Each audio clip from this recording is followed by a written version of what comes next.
Hi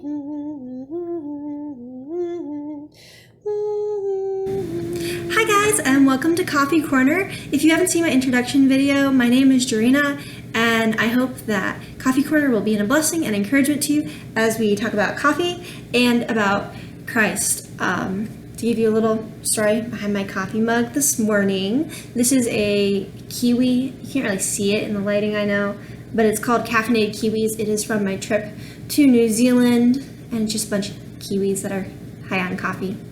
Sort of. Oh, there we go. Now you can see it better. The lighting changed just a little bit there. So you can see all my kiwis. And I'm just drinking a cup of hazelnut. We bought hazelnut from when my parents were in, and my mom didn't end up drinking very much of it, so now we have a bunch.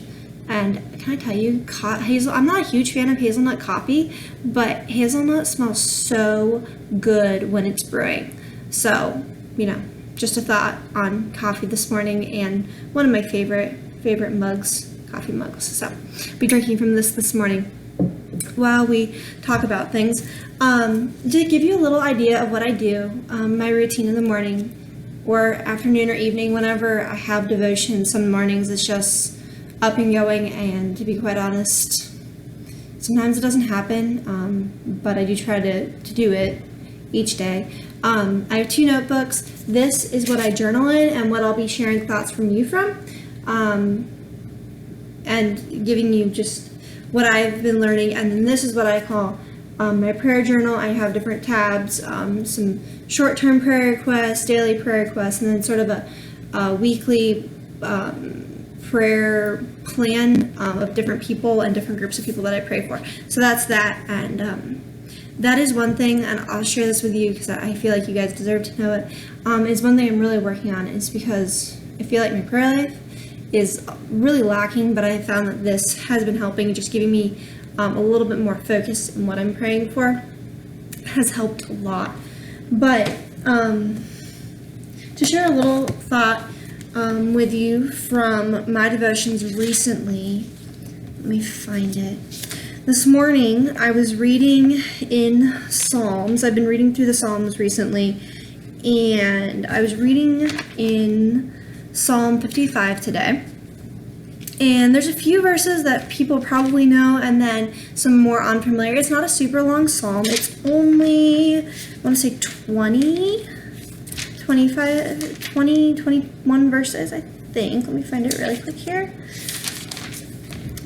Okay, it's 23 verses, so not a super long psalm.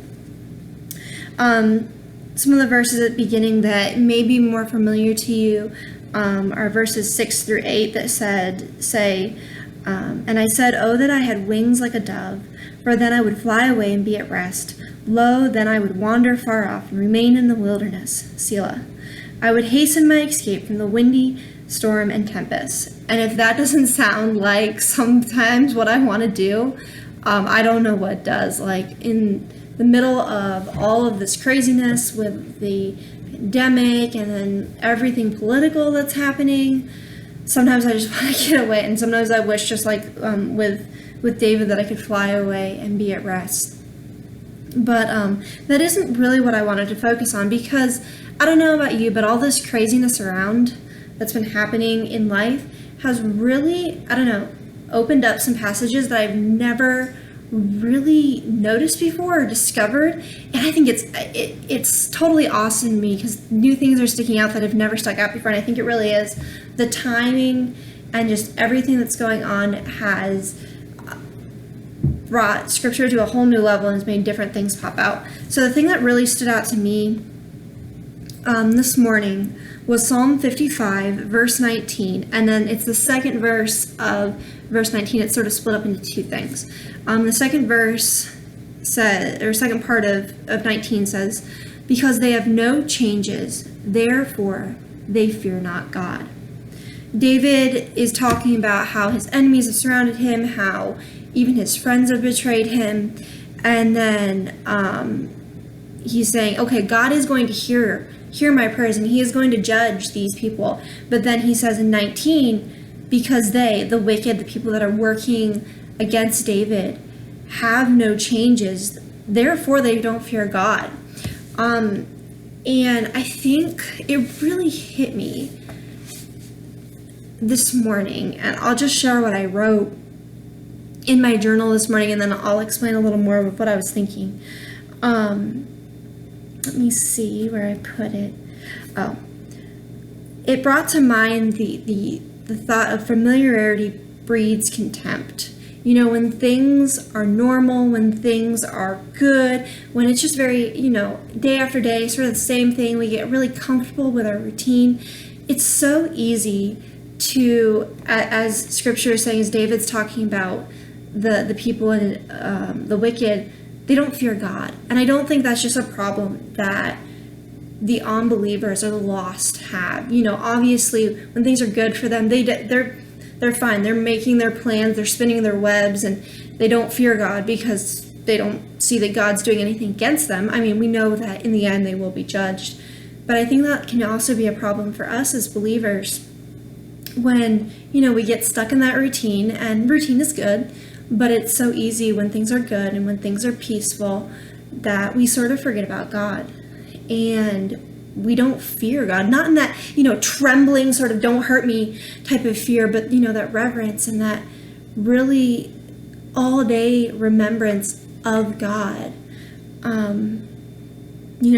When we're comfortable, when we become complacent, the fear of God, the reverence and the acknowledgement of God becomes lessened in our lives, and we forget about God, and we forget about his goodness, we forget about the power that God has over even the minutest details of our life. And really, when we leave God out, even in just sort of a neglectful way, not even we're pushing God out, we're just, forget. In that sense, we become self-centered because we think, oh, I can do it. I don't need God. Life is good. We become prideful, and I know that's something I struggle with, just from a day-to-day basis of, oh, I can do my devotions later. It's not that big a deal if I push it off, but it is. We need God, and I think with all the turmoil that our world and especially our country is experiencing, God's shaking things up, and it's not just for the rest of the world, the unbelievers. It's really easy to say, oh, well, God's just trying to get the unbelievers' attention. No. Yeah, he is trying to do that, but he's trying to get our attention, church. He's trying to get us to wake up and realize that we have walked away from him. Even myself, we forget and we neglect him, and we don't realize how much as believers and as a church we need him. And I think that last part of that verse, Psalm 55:19, was just a good reminder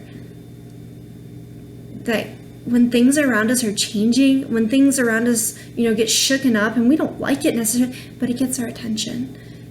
And we can complain, and we can worry or fret, or we can turn our face back to God. And we can acknowledge that, what? You're right, God, we're not in control. We can't do anything about all the craziness that's happening around us. But we know God's in control. And we can trust him. And this verse is a challenge, it's a comfort. And it makes sense of all the confusion that's happening around us. God allows problems, confusion, the natural way of life to happen. But it's for our good. It's for us to get our attention back on God, and for us to acknowledge him in our daily lives.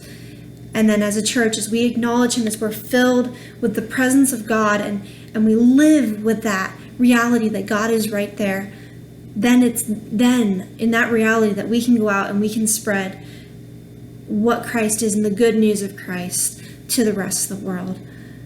So I encourage you, go read through Psalm 55, find something, and leave it in the comment section. I'd love to hear what you have to say, or what you had thought about what I had to say today.